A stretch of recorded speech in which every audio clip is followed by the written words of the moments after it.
So we've seen a massive shift in how we do things. Technology keeps pushing forward, changing everything. Think about it. We went from physical media to streaming, from landlines to smartphones that do, well, everything. And now, that same energy is hitting our wallets. Money is changing. It's going digital. It's becoming smarter, faster, and more accessible than ever before. This isn't just about tapping a card instead of using cash. This is a fundamental redesign of what money can be and who can access it. The idea of a global currency, one that isn't tied to a single country or bank, is becoming less like science fiction and more like our inevitable future. This digital evolution is happening right now. So, what is Pi Network? Let's break it down. At its core, Pi is a new cryptocurrency, but it's taking a completely different approach. It was started by a team of Stanford PhDs, and their main goal was to solve a big problem with crypto accessibility. Most cryptocurrencies require powerful computers and a ton of electricity to mine or create new coins. This makes it a game for people with expensive hardware and technical skills. Pi flips that model on its head. It's designed to be the world's most accessible cryptocurrency. The big idea is that anyone with a smartphone can participate. You download the Pi Network app on your phone. You tap a button once a day to prove you're a real person and not a bot. That's it. So how does this actually change e-commerce? The vision is pretty ambitious. Imagine a world where you have one universal payment method for everything you buy online. No more typing in your credit card number on every new website.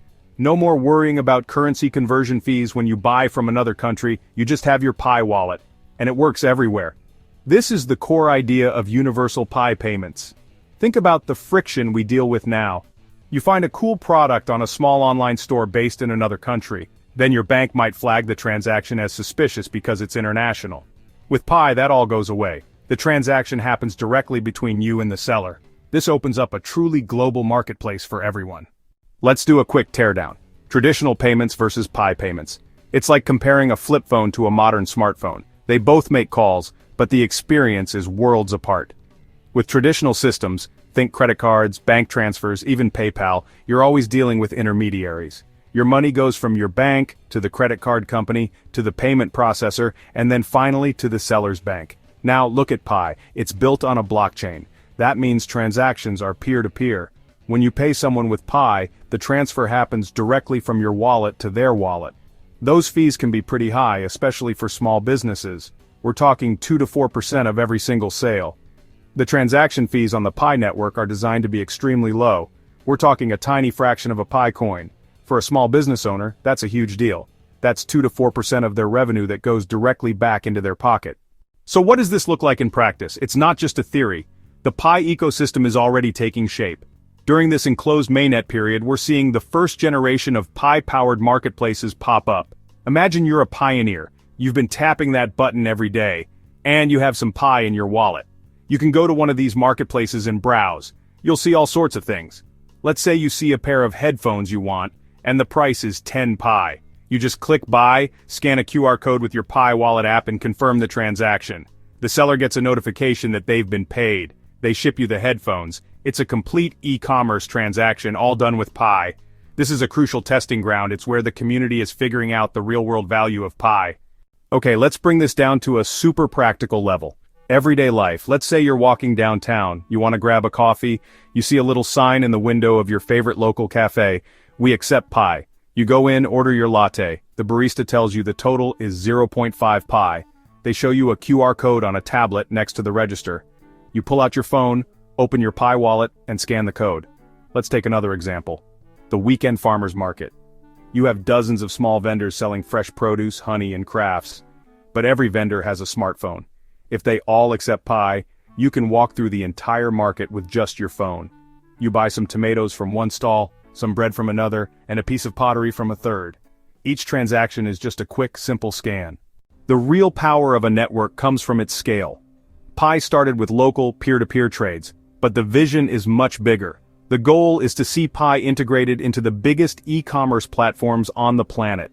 Imagine logging into Amazon, filling your cart, and at the checkout, you see the usual options: Visa, MasterCard, and right next to them, a button that says, Pay with Pi. That's the endgame. For giant retailers like Amazon or eBay, the incentive is clear: lower transaction fees.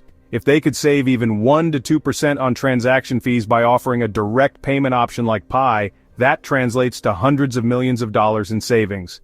But what's really exciting is what this does for cross-border commerce. With Pi, there is no currency conversion. Pi is a global currency. One Pi is one Pi, whether you're in New York, Nairobi, or Shanghai. So, to wrap it all up, we're at a really pivotal moment. The way we buy and sell things is on the verge of a major upgrade. Pi Network is changing that narrative. It's taking these powerful ideas and making them accessible to everyone with a smartphone. It's building one of the largest and most engaged communities in the world, all centered around a shared vision of a more inclusive digital currency. Pi isn't just another coin competing for the top spot on market charts, it's playing a different game. Its focus on community, accessibility, and real-world utility is what sets it apart. By enabling simple, secure, and low-cost payments, Pi has the potential to remove the friction that has held back global e-commerce for so long.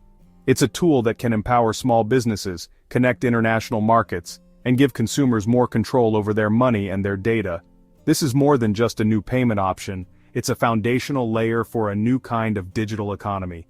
The journey is still ongoing, but the groundwork has been laid. Millions of pioneers are already learning, building, and transacting within this new economy. They are proving that a currency for the people, by the people, is not just a dream, it's a reality that's being built. One tap, one transaction, and one connection at a time. So, whether Pi becomes the universal standard or simply pushes the entire industry in a more accessible direction, its impact is undeniable. The road ahead is long, but the vision is clear, to build a more equitable and efficient digital marketplace for everyone, everywhere. And that's a future that looks pretty bright. So, yeah, that's Pi. Keep an eye on it.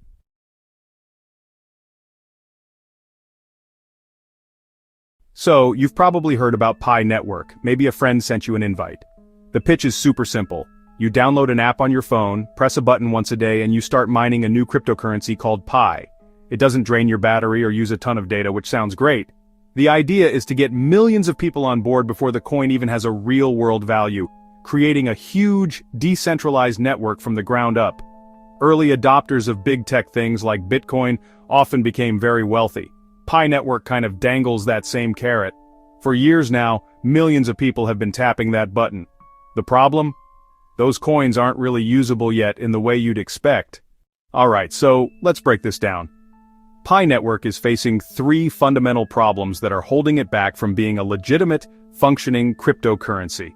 Think of these as the main bosses at the end of a video game level. The first major hurdle is the lack of useful applications, or what the crypto world calls dApps. A cryptocurrency is only as valuable as what you can do with it.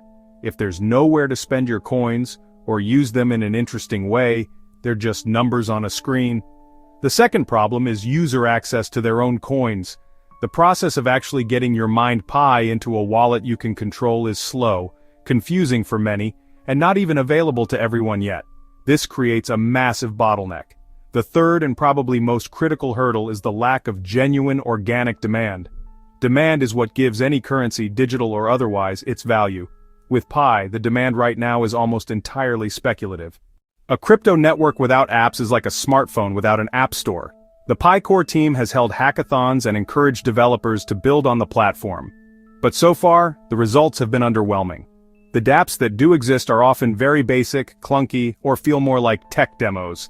Think about the apps you use every day: Instagram for photos, Spotify for music, Google Maps for navigation. They are polished, reliable, and solve a real need. Okay, so let's say you've been a loyal pioneer. You've been tapping the button every day for years and you've got a nice balance of 5,000 Pi in your app. To get them for real, you have to go through a multi-step process that can be a real headache. But the biggest step, and the one where most people get stuck, is KYC, or Know Your Customer. Some users have been waiting for months, or even years, for their application to be approved, with little to no communication. This brings us to the final and perhaps most fundamental hurdle: demand.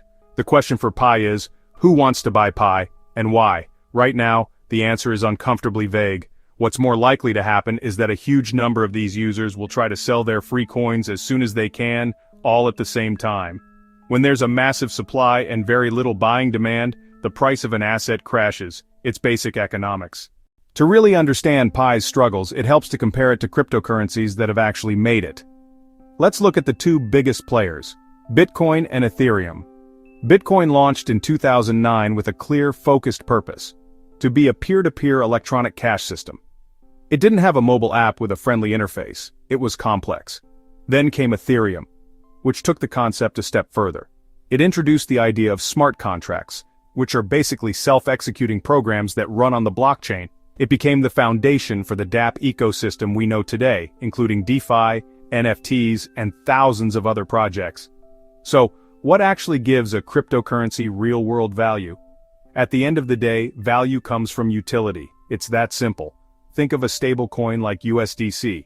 Its utility is straightforward. It's a digital dollar. If you want to send $1,000 from the US to a friend in Japan, you can do it in minutes for a tiny fee, instead of waiting days and paying hefty bank charges. Ethereum's token, ETH, is like the fuel for a giant global computer. The demand for ETH is directly tied to the activity on its network. There's one area where Pi Network has been undeniably successful: community building. With a user base reported to be over 55 million, it has achieved a scale that most other crypto projects can only dream of. This community is global, diverse, and for the most part highly engaged. The referral system is a classic growth hacking technique that has worked wonders. It creates a viral loop that has propelled Pi's user numbers into the stratosphere. However, this massive community can also be a double-edged sword. The overwhelming focus within the Pi community is on the future price of the coin. Chats and forums are dominated by speculation. If the price doesn't immediately meet the anticipated expectations of the community, there could be widespread disillusionment and anger. Therefore, Pi's greatest strength is also its greatest vulnerability. So, after breaking it all down, what's the verdict? Pi Network is at a critical crossroads. To move from a speculative social experiment to a legitimate cryptocurrency, Pi needs a clear and decisive strategy. First and foremost, Pi needs to solve the dApp problem. Second, they have to fix the access problem. Finally, all of this must lead to the creation of real, organic demand. The ultimate success for Pi won't be a high price on an exchange on day one. It will be a thriving ecosystem where people are using Pi every day to buy goods, play games, and interact with services, creating a sustainable demand that gives the coin long-term stable value. It's a long road, but it's the only one that leads to success. For now, Pi Network remains a fascinating experiment in community building, but until it solves these fundamental problems, it will struggle to become the revolutionary cryptocurrency it promises to be.